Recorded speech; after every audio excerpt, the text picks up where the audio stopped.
श्रीमद् भगवत गीता तेस्रो अध्याय।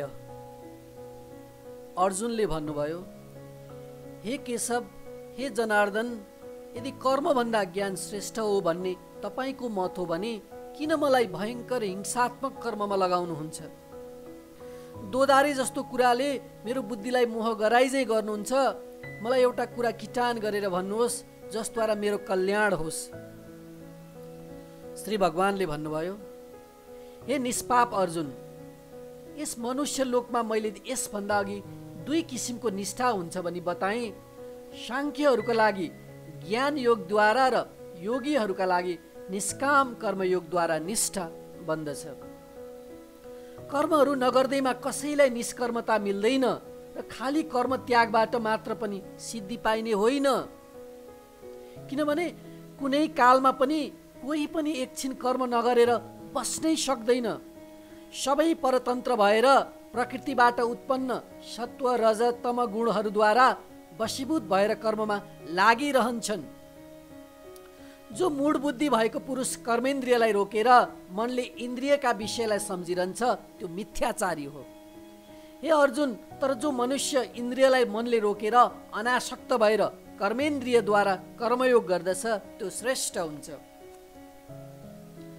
तिमी शास्त्रले बताएको स्वधर्म रूप कर्म गर, किनभने कर्म नगर्नुभन्दा गर्नु असल हो। कर्म गरेनौ भने तिम्रो शरीर निर्वाह पनि चल्दैन। ए कुन्तीका छोरा अर्जुन, यज्ञका निम्ति गरिने कर्म बाहेक अन्य कर्मले पुरुष यस लोकमा बाँधिन्छ। त्यसैले तिमी यज्ञका निम्ति गरिने कर्मलाई आसक्ति त्यागेर गर। पहिले प्रजापतिले यज्ञसहित प्रजाहरूलाई सृष्टि गरेर भन्नुभयो, तिमीहरू यस यज्ञद्वारा वृद्धि लाभ गर, यस यज्ञका माध्यमबाट उत्पादन गर। तिमीलाई यस यज्ञले चिताएको फल दिनेछ। यस यज्ञले देवताहरूलाई भावना गर, देवताहरू तिमीहरूलाई तृप्त पारुन्। परस्परको सद्भावनाबाट ठुलो कल्याण हुनेछ। यज्ञद्वारा सन्तुष्ट भएका देवताहरूले तिमीहरूले चिताएका भोगहरू प्रदान गर्नेछन्। देवताहरूलाई नदिकन जो मानिस उनीहरूले दिएको भोग्य वस्तु स्वयं भोग गर्छ त्यो चोर हो। यज्ञबाट बचेको अन्न खाने सज्जन सम्पूर्ण पापबाट छुट्दछन्, तर जो पापी आफ्ना निम्ति पकाउँदछन् ती पाप खान्छन्। अन्नबाट प्राणीहरू उत्पन्न हुन्छन्, वृष्टिबाट अन्न उत्पन्न हुन्छ, यज्ञबाट वृष्टि हुन्छ, यज्ञ कर्मबाट उत्पन्न हुन्छ। कर्म वेदबाट उत्पन्न हुन्छ भन्ने जान, वेद अविनाशी परमात्माबाट उत्पन्न भएको हो। त्यसैले सर्वव्यापी परम अक्षर परमात्मा सधैँ यज्ञमा प्रतिष्ठित हुनुहुन्छ। हे पार्थ, जुन मानिसले यस लोकमा यसरी चलाएको चक्रलाई आफूले चलाउने कामको अनुसरण गर्दैन त्यो इन्द्रियमा रमेको पापी मानिस व्यर्थै बाँच्दछ।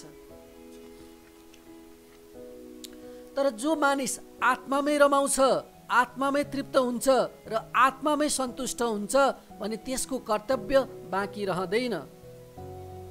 आत्मारामको निम्ति कर्म गर्नु या नगर्नुमा कुनै अर्थ छैन। यस जगतमा सम्पूर्ण प्राणीसँग उसको कुनै किसिमको स्वार्थको सम्बन्ध हुँदैन।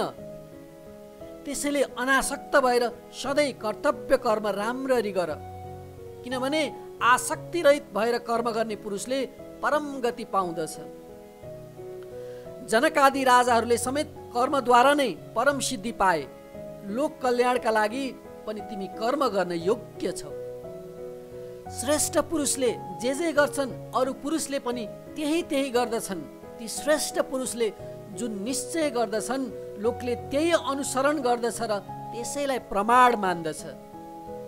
हे पार्थ, तिनै लोकमा मैले गर्नुपर्ने कर्तव्य केही छैन, अप्राप्त र पाउन योग्य पनि केही छैन, त्यही पनि म कर्ममा लागिरहेकै छु।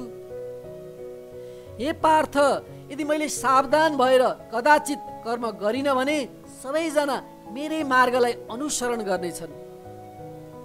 यदि मैले कर्म गर्न छाडे भने यी सब लोग बिग्रनेछन् र म शङ्करको कर्ता हुनेछु, सारा दुनियाँको नाश गराउनेछु।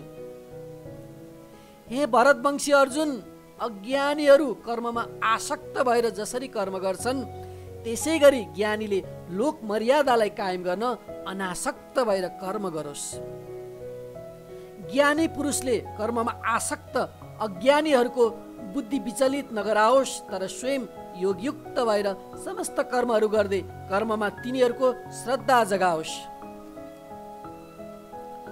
प्रकृतिका 3 गुणको परिणामद्वारा नै सारा कर्म गरिएको हुन्छ। त्यही पनि अहङ्कारबाट बुद्धि ढाकिएको मानिस काम गर्ने मै हुँ भन्ने ठान्दछ।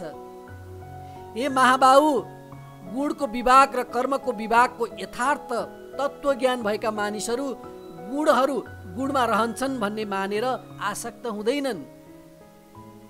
प्रकृतिका गुणहरूबाट मूढचित्त भएका मानिस गुण र कर्ममा आसक्त हुन्छन्। ती नबुझेका अबुझहरूलाई सबै कुरा बुझेकाले विचलित नगराओस्।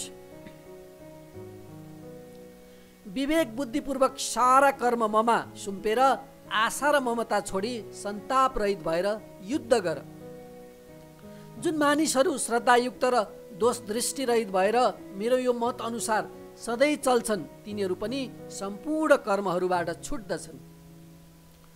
तर जो यो मेरो मतलाई द्वेष गरेर यसको अनुकूल आचरण गर्दैनन्, ज्ञानबाट विमूढ भएका बुद्धिरहित ती मानिसहरूलाई नष्ट भएको जान। ज्ञानी पनि आफ्नो प्रकृति अनुसार कर्म गर्दछन्। सारा प्राणीहरू आफ्नो प्रकृति अनुसार नै चल्छन्। हठले केही हुँदैन। इन्द्रियको इन्द्रियका विषयमा राग द्वेष हुन्छ। ती दुईको बसमा कोही नपरुन्, किनभने यी दुवै मनुष्यका कल्याण मार्गमा विघ्न हाल्ने शत्रु हुन्। गुणरहित भए पनि आफ्नो धर्म राम्ररी अनुष्ठान गरिएको अर्काको धर्मभन्दा पनि श्रेष्ठ हो। स्वधर्ममा मर्नु पनि बेस हो। अर्काको धर्म डरलाग्दो हुन्छ। अर्जुनले भन्नुभयो, हे कृष्ण, इच्छा नभए तापनि कसैको प्रेरणाले प्रेरित भएर जबरजस्ती लगाइदिए झैँ गरी मनुष्यले पाप गर्दछ। श्री भगवानले भन्नुभयो, रजोगुणबाट उत्पन्न भएको यो काम नै क्रोध पनि हो। भोगबाट कहिल्यै नअगाउने महापापी कामलाई प्रमुख शत्रु नै भनिजान। जस्तो आगो धुवाले, ऐना मयलले अनि गर्व शालले ढाकिएको हुन्छ, त्यस्तै कामनाले विवेक रूप ज्ञान ढाकिएको हुन्छ। हे कुन्तीका छोरा अर्जुन, यो कामरूप आगो कहिल्यै नअगाउने र ज्ञानीको नित्य शत्रु हो। यसैले ज्ञानलाई ढाकिदिएको छ। इन्द्रियहरू मन र बुद्धि नै कामका बस्ने ठाउँ बनिन्छन्। यही कामले मन, बुद्धि र इन्द्रियहरूद्वारा ज्ञानलाई ढाकेर जीवलाई मोहित गराउँछ। ए भरतवंशी अर्जुन, त्यसकारण तिमी पहिले इन्द्रियहरूलाई बसमा राखेर ज्ञान र विज्ञानलाई नाश गर्ने यो पापी कामलाई निश्चयपूर्वक मार। इन्द्रियहरू श्रेष्ठ छन्। इन्द्रियहरूभन्दा मन श्रेष्ठ छ। मनभन्दा पनि बुद्धि श्रेष्ठ छ। तर जो बुद्धिभन्दा पनि श्रेष्ठ छ त्यो परमात्मा हो। ये महाबाहु, यस्ता प्रकारले बुद्धिभन्दा सूक्ष्म र श्रेष्ठ आफ्नो आत्मालाई जानेर बुद्धिद्वारा मनलाई बसमा गरेर जित्न गाह्रो भएको दुर्जय कामरूपी शत्रुलाई मार।